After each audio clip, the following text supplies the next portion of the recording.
Novos secretários são anunciados em Santa Catarina. Kennedy Nunes assume pasta da Casa Civil. Celesc nega a proibição de novas ligações em Garopaba, no litoral catarinense. Justiça exige melhorias no fornecimento da energia. Sistema de limpeza retira 155 toneladas de resíduos no litoral do Paraná. Turistas e moradores elogiam limpeza e organização das praias. Tempestade Ioi castiga a Europa. Na Irlanda, ventos de mais de 180 km por hora derrubam árvores, linhas de energia e cancelam voos. E você vai ver ainda. Casa do filme Ainda Estou Aqui vira atração turística no Rio de Janeiro. Longa concorre ao Oscar em 3 categorias. Essas e outras notícias a partir de agora no Pix News.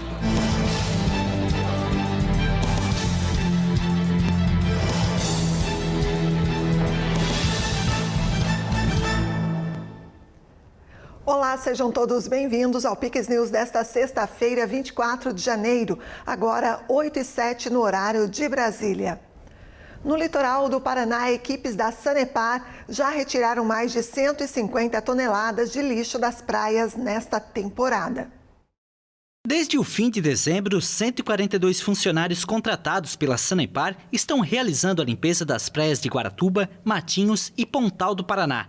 Durante o dia, a coleta é feita manualmente, enquanto à noite, grandes máquinas peneiradoras removem resíduos escondidos até 20 centímetros de profundidade. A gente está fazendo teste com um equipamento que também faz a peneiração dessa areia, mas ele é um equipamento mais compacto e a gente consegue circular com ele com os frequentadores na praia.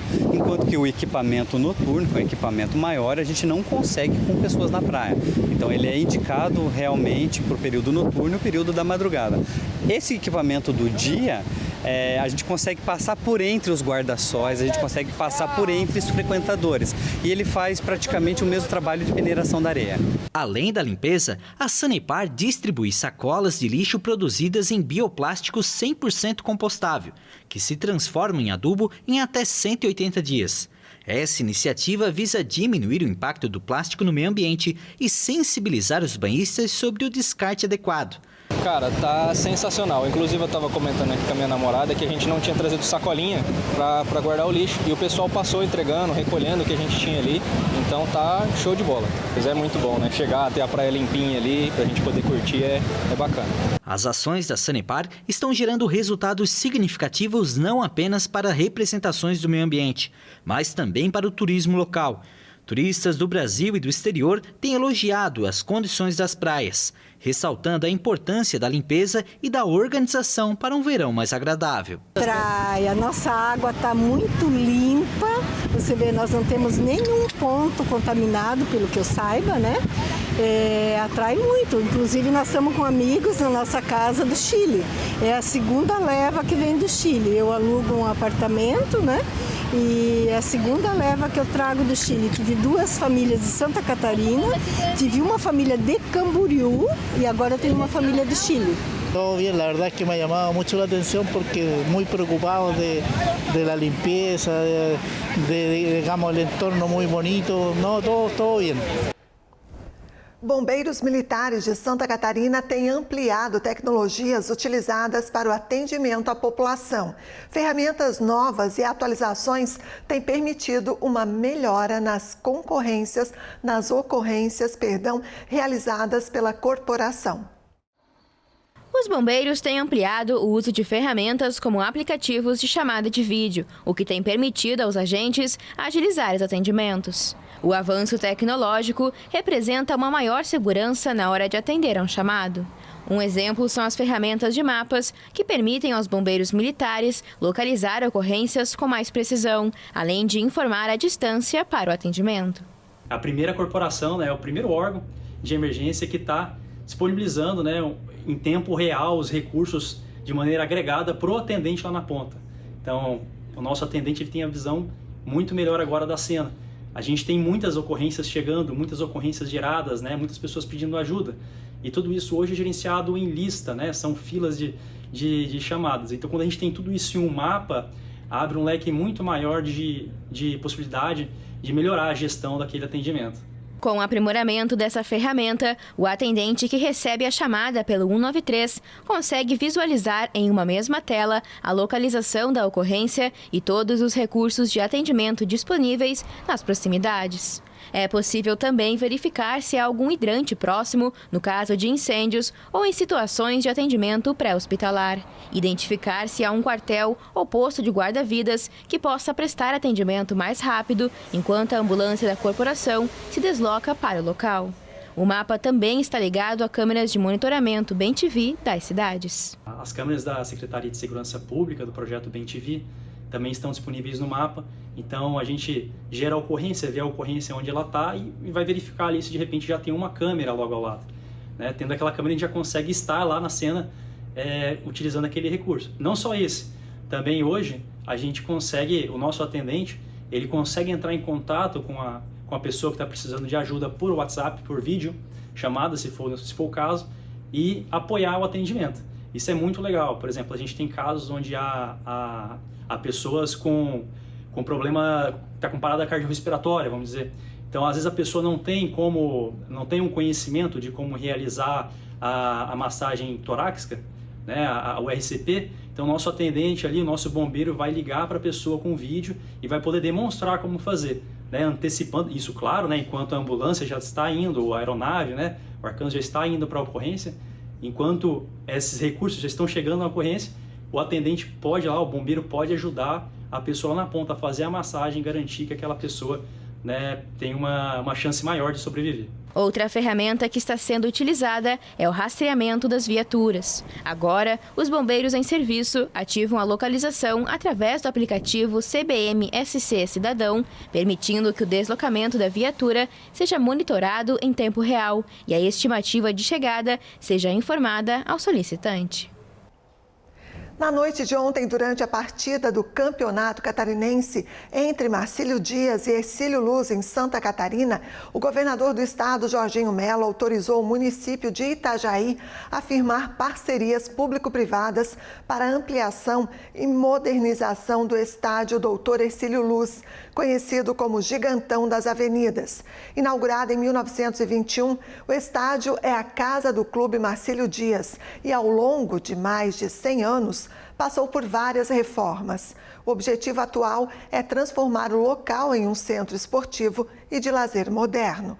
Entre as melhorias previstas estão a ampliação da capacidade de público com novas arquibancadas, a modernização das instalações existentes e a criação de um edifício multiuso e áreas de lazer. O projeto de lei para viabilizar essas ações será encaminhado para avaliação na Assembleia Legislativa de Santa Catarina. A Celesc esclareceu que não está impedida de realizar novas ligações de energia em Garopaba, no litoral sul catarinense. A empresa foi condenada em uma ação judicial a executar melhorias no sistema elétrico e também a indenizar consumidores afetados, mas a decisão gerou confusão entre os moradores. A sentença, decorrente de uma ação civil pública movida pelo Ministério Público, determinou que a Celesc realize manutenções e adequações na rede elétrica de Garopaba no prazo de até 180 dias, além de compensar consumidores lesados. A decisão também impõe à empresa o pagamento de R$100 mil por danos morais coletivos, valor que será destinado a um fundo para reconstituição de bens lesados. A determinação causou dúvidas entre os moradores da cidade. Muitos procuraram a agência local da Celesc, temendo que a empresa tivesse sido proibida de realizar novas ligações, mas a interpretação foi incorreta.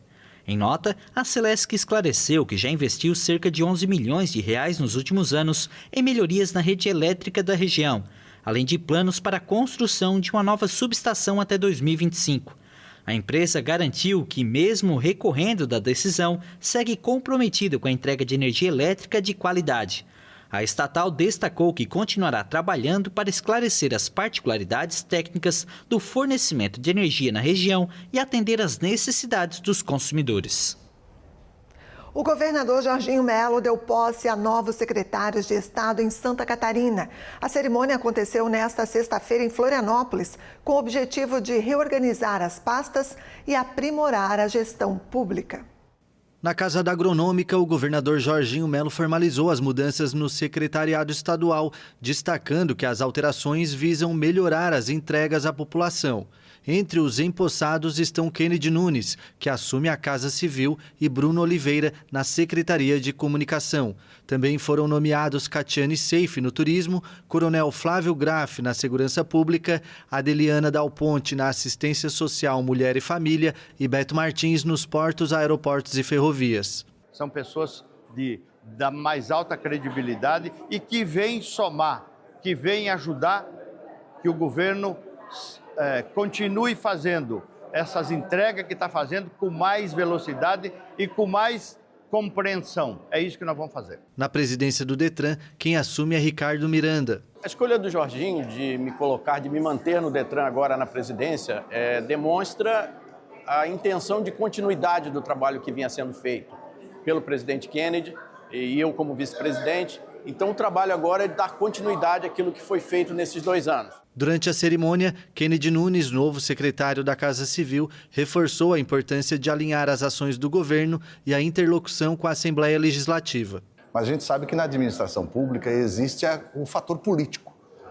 E é para isso que eu estou vindo, como chefe da Casa Civil, para ser um facilitador político para apressar as entregas que o governador determinou. E essa facilitação política também muitas vezes passa pelos outros poderes, pela Assembleia, pelo Tribunal de Contas, Ministério Público, e essa é a missão que ele me deu. Já Bruno Oliveira destacou o desafio de fortalecer a comunicação digital do Estado. Eu vou trazer um pouco mais de experiência minha, principalmente no digital, né? E azeitar essa forma de a gente comunicar no digital, né? No formato que as pessoas querem, porque o digital ele depende muito do algoritmo, né? Então a gente tem que conversar com o algoritmo para o algoritmo levar essa nossa informação na ponta, né? Então o governo tem entregas, o governador praticamente já cumpriu boa parte dos compromissos dele de campanha e as pessoas precisam saber disso, as pessoas precisam saber o que o governo está fazendo. Nosso desafio é chegar lá na ponta. A estrutura a gente tem, gente qualificada a gente tem, a gente só tem que ver o que está chegando lá na ponta e o que a gente precisa canalizar nossa energia. Na área de infraestrutura, Beto Martins anunciou a proposta da primeira Lei de Ferrovias de Santa Catarina, que será apresentada na Assembleia neste ano. Na questão de ferrovia, por exemplo, nós vamos apresentar na Assembleia esse ano, junto com o governador Jorginho, a primeira lei de ferrovias da história de Santa Catarina. Santa Catarina não tem lei própria de ferrovias. E todos os projetos de ferrovias que nós estamos fazendo são em áreas greenfield. Então, toda nova ferrovia pode ter como poder concedente o próprio Estado. Nós não dependeremos do governo federal para fazer essas concessões. Vai ser um grande avanço no setor para Santa Catarina. Algumas mudanças ainda serão concluídas nos próximos dias. Mário Hildebrandt, ex-prefeito de Blumenau, será empossado como secretário de Proteção e Defesa Civil no dia 31 de janeiro, dando continuidade a projetos de resposta rápida a desastres naturais. A Defesa Civil vai bem, organizada, preparada, prestando o seu trabalho na proteção. Nós estamos trabalhando muito na proteção. O que é isso? É evitar ter que a Defesa Civil atuar. Foi por isso que nós criamos Proteção e Defesa Civil. A gente quer gastar 80% do tempo, do dinheiro, na proteção, fazendo barragens, manutenção de barragens, desassoreando o rio, enfim, fazendo isso tudo que o Coronel Fabiano vem fazendo com o time lá. E o Mário já era um compromisso, já era um desejo de chamar ele para o governo, que é um grande quadro, um quadro que encerra o seu ciclo em Blumenau como prefeito, e com um homem experiente até em enchentes, e o desejo do Coronel Fabiano voltar para a corporação, que faz aniversário agora, né, esse ano, para ser o comandante de novo. Então, não influencia nada, o serviço continua, o Fabiano fica até dia 31, depois assume o comando do bombeiro, e o Mário Hildebrandt assume a titularidade da Proteção e Defesa Civil. Agora uma pausa e você vai ver a seguir: tempestade Elwyn castiga a Europa. Na Irlanda, ventos de mais de 180 km por hora derrubam árvores, linhas de energia e cancelam voos. E ainda, Casa do Filme Ainda Estou Aqui vira atração turística no Rio de Janeiro. Nós voltamos em instantes. Tá passando o furacão de ofertas Comprão. Sábado e domingo de preços arrasadores. Não vai sobrar nada. Maminha ATC a vácuo, R$ 38,79 o quilo. Coxa e sobrecoxa de frango sem dorso congelada, R$ 6,99 o quilo. Açúcar Bom Traz extra fino 5 quilos, R$ 15,99. Feijão preto reserva 1 quilo, R$ 4,79. Papel higiênico Bom Traz, folha dupla, leve 18, pague 16, R$ 21,99. Lava-roupas Tixan IP, 2 quilos e 400, R$ 19,99. Melhor preço é no Comprão. Vamos. Epa! Pode isso, gente? Se acomodar aqui pra ver jogo em canal duvidoso? Juntou a galera toda em casa, mas ó, cuidado, hein? Podem cortar seu sinal naquele ataque decisivo. Se você não vê em canal oficial, o dinheiro não é repassado pro time. E aí, quem sai perdendo é você, porque vai ficar sem contratação nova. Bora repensar essa caixinha? Deitar com a cabeça tranquila é bom demais. Pirataria não é legal.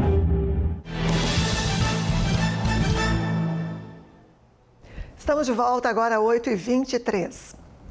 A tempestade Eowyn está causando ventos recordes de mais de 180 km por hora na Irlanda e também afeta outros países, como Irlanda do Norte, Escócia e Inglaterra. Centenas de voos foram cancelados e as autoridades pedem que os moradores fiquem em casa.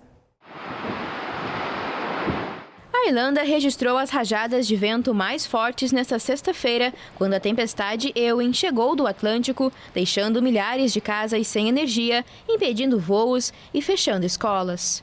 As rajadas de até 183 km por hora quebraram um recorde de 80 anos e derrubaram linhas de energia e árvores.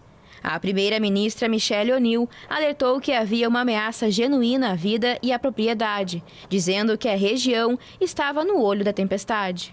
O aeroporto de Dublin, capital irlandesa, anunciou que mais de 200 voos foram cancelados pelas companhias aéreas nesta sexta-feira.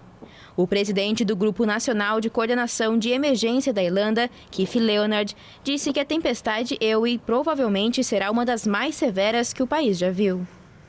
A Irlanda do Norte e a Escócia também estão em alerta máximo e decidiram fechar as escolas e cancelar as viagens de trens, aviões e balsas. Conforme o fenômeno se movia para o norte, centenas de voos foram cancelados em aeroportos, incluindo Belfast, na Irlanda do Norte, e Aberdeen, Edimburgo e Glasgow, na Escócia. O país de Gales também registrou ventos fortes de 149 km por hora. A Agência Ambiental da Grã-Bretanha alertou sobre inundações no sul e centro da Inglaterra nos próximos dias. O Hamas divulgou os nomes de 4 mulheres soldados israelenses que vão ser libertadas neste sábado, como parte da segunda troca de prisioneiros palestinos mantidos em Israel, após o acordo de trégua na faixa de Gaza. O gabinete do primeiro-ministro israelense Benjamin Netanyahu confirmou pouco depois que havia recebido uma lista de reféns que poderiam ser libertados por meio de mediadores, sem especificar se pertenciam ao exército. Na semana passada, 3 reféns do Hamas foram libertadas em troca de 90 palestinos que eram mantidos presos por Israel. O acordo de cessar-fogo entre Hamas e Israel prevê a libertação de mais de 30 pessoas sequestradas em troca de 1.900 prisioneiros palestinos. O presidente da Rússia, Vladimir Putin, pediu que o colega americano Donald Trump seja esperto e pragmático. A declaração foi feita nesta sexta-feira depois que o magnata ameaçou impor sanções e tarifas à Rússia para acabar com a guerra contra a Ucrânia. O Kremlin anunciou nesta sexta-feira que o presidente russo Vladimir Putin está disposto a negociar com Donald Trump, presidente dos Estados Unidos, sobre o fim da guerra na Ucrânia. Desde que assumiu a presidência na última segunda-feira, Trump tem afirmado que busca um acordo de paz e prometeu endurecer sanções contra a Rússia caso as negociações não avancem. Ouvimos a possibilidade da introdução de sanções adicionais contra a Rússia. Duvido que ele faça decisões que prejudiquem a própria economia americana. Ele não é apenas uma pessoa esperta, mas também pragmática. E dificilmente consigo imaginar que decisões sejam tomadas prejudicando a própria economia americana. O conflito na Ucrânia levou as relações entre Estados Unidos e Rússia ao nível mais baixo desde a Guerra Fria. Durante o Fórum Econômico Mundial, Trump declarou que já iniciou esforços para um acordo, destacando a importância de encerrar o conflito, que ele chamou de o mais mortal desde a Segunda Guerra Mundial. O Kremlin, no entanto, descartou a relação feita por Trump entre os preços do petróleo e o conflito. Trump também mencionou que pretende pressionar a Arábia Saudita e a OPEP para reduzir os custos do petróleo. O governo americano anunciou que já prendeu mais de 500 imigrantes ilegais e deportou centenas deles em aviões militares. O combate à imigração é uma das principais bandeiras de Donald Trump desde o primeiro mandato. O governo de Donald Trump lançou a prometida campanha de deportação de imigrantes irregulares nos Estados Unidos. A secretária de imprensa de ética da Casa Branca, Karoline Leavitt, indicou na rede social X que a administração Trump prendeu 538 imigrantes ilegais e deportou centenas deles em aviões militares. Durante a campanha, Trump demonizou os imigrantes que foram descritos como selvagens, animais ou criminosos. O republicano prometeu a maior campanha de deportação da história dos Estados Unidos, um país onde estima-se que vivem 11 milhões de pessoas em situação irregular. Depois de assumir a presidência no início desta semana, o presidente americano declarou estado de emergência nacional na fronteira com o México e assinou uma série de decretos migratórios. Entre as primeiras medidas, suspendeu até novo aviso todas as chegadas aos Estados Unidos de refugiados que solicitaram asilo, inclusive aos que já foram beneficiados com a medida. O presidente americano também encerrou um programa do antecessor Joe Biden, destinado a oferecer vias legais para a solicitação de asilo para pessoas que fugiram da violência e de perseguição política. Nos decretos assinados por Trump, também está uma ordem executiva que busca restringir o direito à cidadania por nascimento nos Estados Unidos, um direito consagrado na 14ª emenda da Constituição, adotada na segunda metade do século XIX. Um juiz federal de Seattle suspendeu temporariamente na quinta-feira a ordem executiva e Trump anunciou que vai apelar. Autoridades informaram que 2 aviões militares dos Estados Unidos chegaram nesta sexta-feira a Guatemala. Um total de 79 guatemaltecos, 31 mulheres e 48 homens chegaram em um primeiro voo. O segundo, com um número ainda não definido, aterrissou na manhã desta sexta, enquanto um terceiro avião também é aguardado.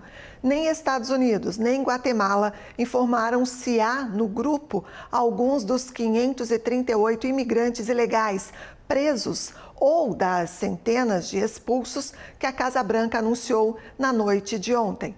No México, militares estão construindo abrigos em diferentes pontos da fronteira para receber migrantes deportados pelos Estados Unidos. E ainda sobre o assunto, o Aeroporto Internacional de Belo Horizonte, em Confins, recebe agora à noite o primeiro voo com deportados dos Estados Unidos. De acordo com a Polícia Federal, são 158 pessoas a bordo, com cerca de 88 com nacionalidade brasileira. Este é o primeiro voo com deportados com destino ao Brasil desde a posse de Donald Trump, mas é possível que alguns desses deportados tenham sido presos durante a administração de Joe Biden. O Papa Francisco denunciou nesta sexta-feira uma época marcada pela desinformação e polarização, com alguns centros de poder controlando uma quantidade sem precedentes de dados e informações. O Papa Francisco denunciou a era de desinformação e polarização no contexto polêmico atual sobre o papel das redes sociais. O Santo Padre chamou a atenção para alguns centros de poder controlando uma quantidade sem precedentes de dados e informações. Em mensagem publicada por ocasião do 59º Dia Mundial das Comunicações Sociais, o pontífice lamentou que a comunicação desperte medo e desespero, preconceito e ressentimento, fanatismo e até ódio.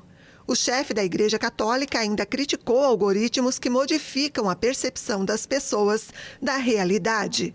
O Papa faz essas declarações no momento em que a plataforma X do bilionário Elon Musk é suspeita de espalhar informações falsas e manipular o debate público na Europa.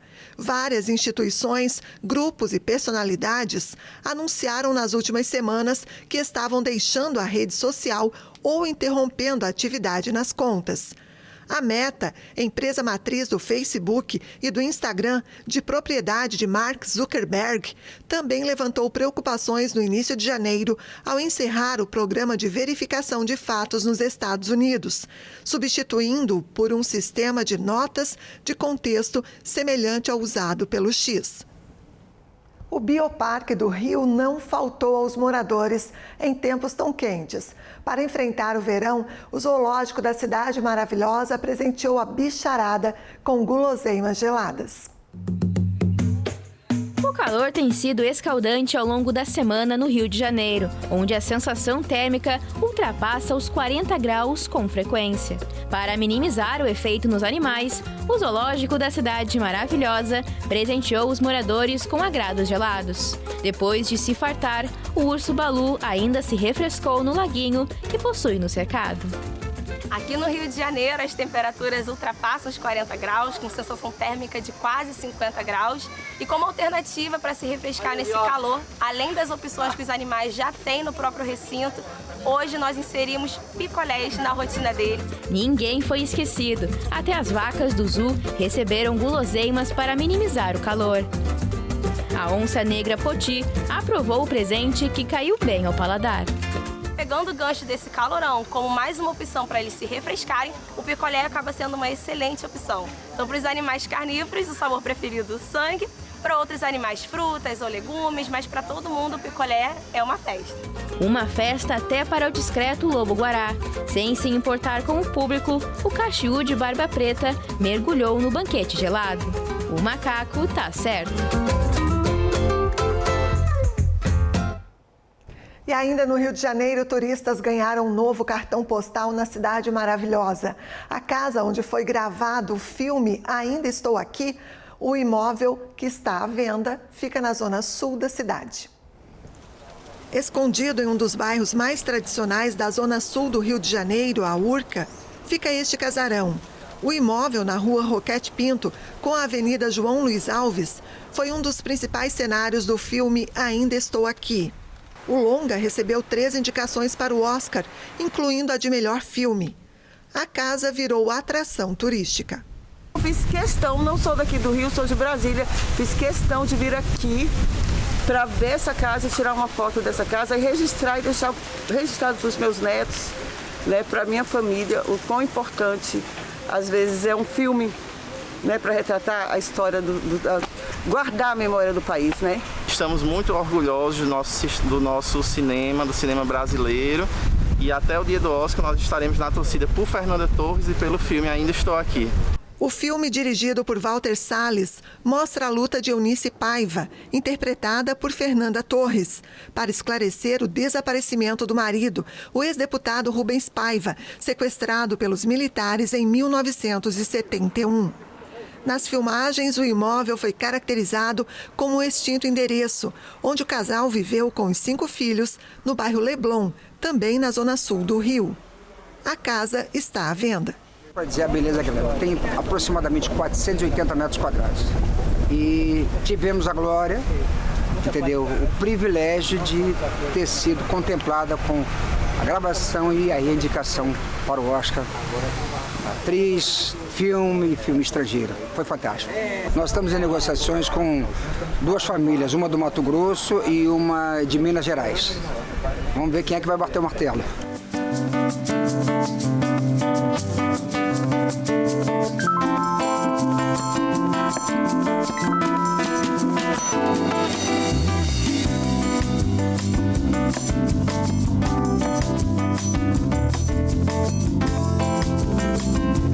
E essa edição do Pix News fica por aqui. Mais notícias no nosso site e também nas nossas redes sociais, no @PixTVHD. Obrigada pela companhia. Fique agora com CinePix.